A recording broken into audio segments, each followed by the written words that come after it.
Hello hi नमस्कार, आप सुन रहे हैं जागरण पॉडकास्ट का खबरनामा। मैं हूं आपके साथ शताक्षी सिंह। आज तारीख है 29 अक्टूबर की और दिन है रविवार का।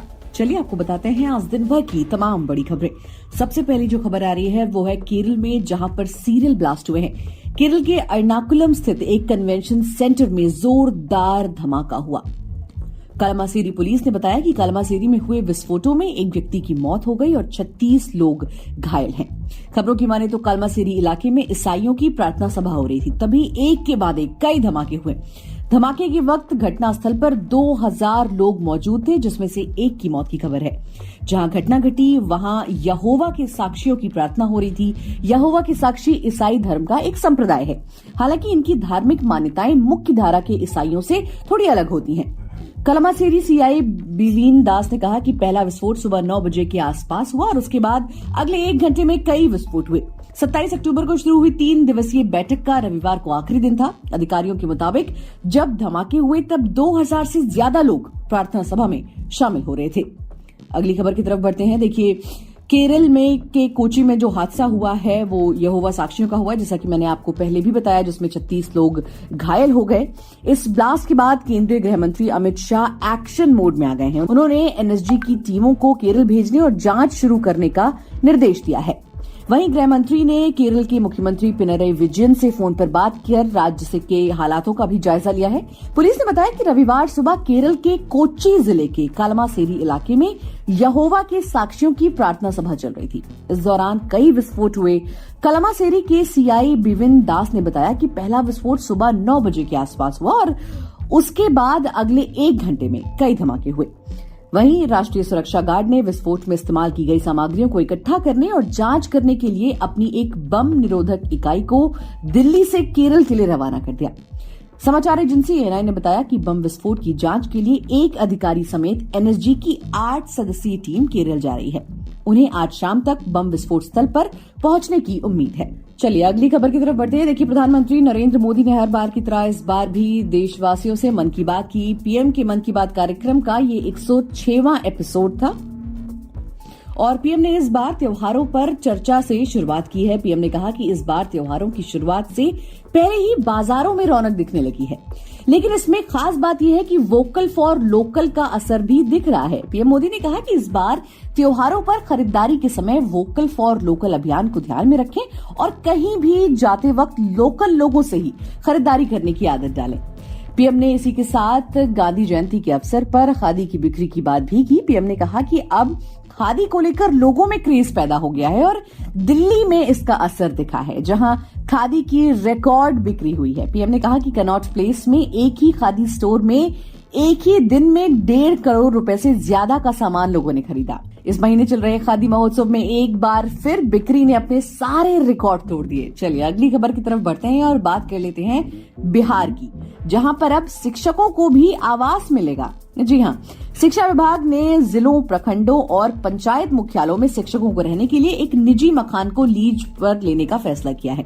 शिक्षा विभाग निदेशक के हवाले से जारी पत्र में कहा गया कि शिक्षा विभाग हर साल शिक्षकों के वेतन पर लगभग 33,000 करोड़ रुपए खर्च करता है।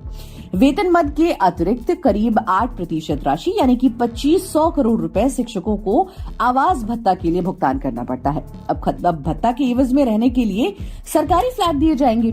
शिक्षा विभाग अपार्टमेंट में लीज पर दीर्घ काल के लिए फ्लैट और ग्रामीण क्षेत्र में मकान लेने का निर्णय कर रहा है। विदेशी खबरों की बात करेंगे और सबसे पहले बात करेंगे इजराइल और हमास के युद्ध की। इजराइल हमास युद्ध के 23वें दिन तक हजारों लोगों की जानें जा चुकी हैं। इस बीच फिलिस्तीनी स्वास्थ्य मंत्रालय ने इजराइल सुरक्षा बल पर गंभीर आरोप लगाए हैं। फिलिस्तीनी स्वास्थ्य मंत्रालय ने दावा किया है कि इजरायली सेना ने 3 फिलिस्तीनी नागरिकों की हत्या कर दी। स्वास्थ्य मंत्रालय ने रविवार को कहा कि इजराइल रक्षा बल ने वेस्ट बैंक में 3 फिलिस्तीनी नागरिकों की हत्या कर दी। हालांकि इजराइल रक्षा बल ने फिलिस्तीन के दावे पर कोई प्रक्रिया नहीं दी है।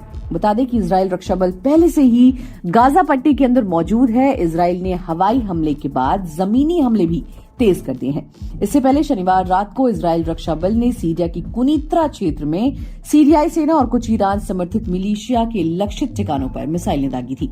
सीरिया मीडिया ने बताया कि आईडीएफ तोपखाने ने सीरियाई लक्षित ठिकानों पर गोलीबारी भी की है। अगली खबर की तरफ बढ़ेंगे और बात कर लेंगे पाकिस्तान की। खुर्रम आदिवासी जिले में विभिन्न स्थानों पर शनिवार को 5वें दिन भी गोलीबारी की घटनाएं जारी रहीं। इस घटना में 3 और लोगों की मौत हो गई और 12 लोग घायल हो गए। पाकिस्तान स्थित डॉन की रिपोर्ट में इस बात की जानकारी दी गई है। चल रही झड़पें बशखेल, बोत्रा, पेवराहा, त्रिमेंगल, कंज, अलीजई और अन्य क्षेत्रों सहित विभिन्न स्थानों पर सामने आई। टकराव में शामिल समूहों के बीच भारी हथियारों का भी इस्तेमाल किया गया। डॉन के मुताबिक सोशल मीडिया पर एक विवादित वीडियो वायरल होने के बाद मंगलवार से हिंसक झड़पें शुरू हो गईं, जिसमें 18 लोगों की जान चली गई और 35 लोग घायल हैं। वीडियो की दोनों समूहों द्वारा कड़ी निंदा की गई और जिले में 2 समूहों के बीच झड़पें भी शुरू हो गईं। चलिए अगली खबर की तरफ बढ़ेंगे और बात कर लेंगे प्याज के दाम की। देखिए, कुछ हफ्तों से प्याज के दाम दोगुनी रफ्तार से बढ़ रहे हैं। दिल्ली एनसीआर समेत कई जगहों पर प्याज के दाम 80 रुपए किलो तक पहुंच चुके हैं। एक हफ्ते में ही प्याज की कीमत 15 से 20 रुपए किलो बढ़ चुकी है। अनुमान है कि आने वाले कुछ दिनों में प्याज की कीमत 100 रुपए को पार कर जाएगी। कुछ महीने पहले टमाटर के दाम भी आसमान छू रहे थे। टमाटर की कीमत 200 रुपए प्रति किलो पहुंच गए थे।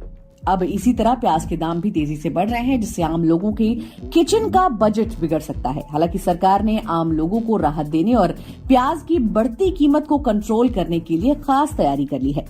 त्योहारी सीजन में आम लोगों को महंगाई से राहत देने के लिए दिल्ली एनसीआर में सरकार 25 रुपए प्रति किलो पर प्याज बेच रही है। ये बफर स्टॉक वाले प्याज हैं, जिसे आसपास के राज्यों से मंगाया गया है। सरकार बफर प्याज को 2 सहकारी निकायों यानी कि एनसीसीएफ और एनएएफईडी आउटलेट और वाहनों के माध्यम से 25 रुपए प्रति किलोग्राम की रियायती दर पर बेच रही है। सरकार ने प्याज की कीमत पर लगाम लगाने के लिए एक और बड़ा फैसला लिया है। शनिवार को डीजीएफटी ने प्याज का निर्यात शुल्क $800 प्रति टन करने का ऐलान किया है। इसका मतलब ये है कि भारत से बाहरी देशों के लिए प्याज करीब 67 रुपए प्रति किलो पड़ेगा। सरकार के इस फैसले से देश के बाहर प्याज की मात्रा कम ही पहुंचेगी और घरेलू बाजारों में ज्यादा प्याज आएगी। इससे बढ़ती कीमत पर लगाम भी लग सकती है।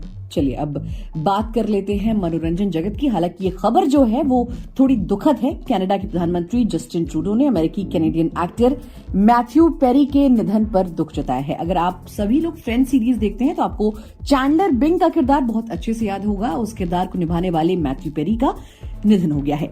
जस्टिन ट्रूडो ने फ्रेंड्स स्टार मैथ्यू पेरी के साथ बिताए बचपन के दिनों को याद किया। उन्होंने सोशल मीडिया प्लेटफॉर्म एक्स पर मैथ्यू को श्रद्धांजलि दी। पीएम जस्टिन ट्रूडो ने पोस्ट पर लिखा, मैं उन स्कूल के दिनों को कभी नहीं भूलूंगा जब हम एक साथ खेला करते थे। मुझे पता है कि दुनिया भर के लोग उस खुशी को कभी नहीं भूलेंगे जो उन्होंने अपने काम से दी है। सभी को हंसाने के लिए धन्यवाद मैथ्यू। आपको प्यार करते हैं और हमेशा आपको याद करते रहेंगे। दरअसल जस्टिन ट्रूडो और एक्टर मैथ्यू पेरी स्कूल के समय से दोस्त थे। अमेरिका में शिफ्ट होने से पहले उनकी शुरुआती पढ़ाई कनाडा में हुई थी।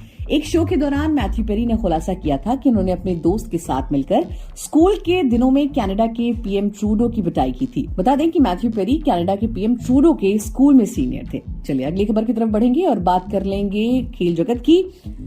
आईसीसी वर्ल्ड कप 2023 के 29वें मैच में टीम इंडिया की भिड़ंत इंग्लैंड के साथ होनी थी। आज वो मैच चल रहा है। भारतीय टीम ने अब तक खेले अपने सभी 5 मैच को जीता है। भारत और इंग्लैंड के बीच आज वर्ल्ड कप का 29वां मैच है, जो कि कान्हा स्टेडियम में खेला जा रहा है। भारत और इंग्लैंड दोनों ने इस मैच के लिए अपने प्लेइंग 11 में कोई भी बदलाव नहीं किया है। भारतीय टीम ने अब तक टूर्नामेंट में सभी 5 मैच जीते हैं और वो वर्ल्ड कप 2023 की पॉइंट्स टेबल में दूसरे स्थान पर है। अगर भारतीय टीम आज मैच जीतने में कामयाब रही तो वो नंबर 1 बन जाएगी। इंग्लैंड को टूर्नामेंट में बने रहने के लिए हर हाल में इस जीत की दरकार है। जॉस बटलर के नेतृत्व वाली इंग्लैंड की टीम 6 मैचों में 5 हार के साथ पॉइंट्स टेबल में आखिरी यानी 10वें स्थान पर है। अगर इंग्लैंड आज हार जाती है तो वर्ल्ड कप में उसका सफर समाप्त हो जाएगा। फिलहाल खबर पढ़े जाने तक रोहित शर्मा और केएल राहुल की खतरनाक होती दिख रही साझेदारी को डेविड विली ने तोड़ दिया है। विली ने राहुल को 29 के स्कोर पर पवेलियन की राह दिखा दी है। भारत ने अपना चौथा विकेट 131 के स्कोर पर गंवा दिया है। खबर पढ़े जाने तक 139 पर 4 विकेट हो चुके हैं और ओवर की बात करें तो वो 31.3 है। तो दोस्तों आज के लिए फिलहाल इतना ही। देश और दुनिया की तमाम खबरों को जानने के लिए जुड़े रहिए हमारे साथ और सुनते रहिए जागरण खबरनामा।